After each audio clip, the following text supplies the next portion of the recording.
Hi friends! మన mood and మనం ఉండే ఇల్లు 2 లింక్ అయి ఉంటాయి. ఎలా అంటారా? మన ఇల్లు నీట్ అండ్ క్లీన్‌గా ఉంటే మన మైండ్ కూడా కూల్ అండ్ ఫ్రెష్‌గా ఉంటుంది.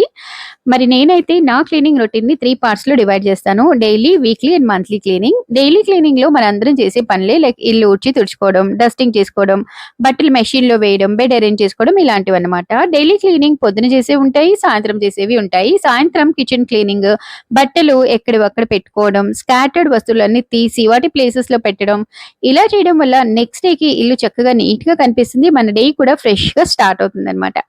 ఇప్పుడిక వీక్లీ క్లీనింగ్ చూద్దాం. వీక్లీ క్లీనింగ్‌లో బెడ్ షీట్స్, కర్టెన్స్ వాష్ చేసుకోవడం, లేకపోతే డ్రాయర్స్ నీట్‌గా అరేంజ్ చేసుకోవడం, నీట్‌గా ఆర్గనైజ్ చేసుకోవడం, బుక్ షెల్ఫ్స్, కబోర్డ్స్ క్లీనింగ్ ఇలా మనం డైలీ చేయలేని పనులన్నీ వీక్లీ చేసుకోవాలి. థర్డ్ కేటగరీ వచ్చేసి మంత్లీ క్లీనింగ్ అండి. ఇల్లంతా కూడా నెలకొకసారి డీప్ క్లీన్ చేసుకోవాలి. దీంతో మన ఇల్లు ఎప్పటికీ మెయింటైన్‌గా ఉంటుంది.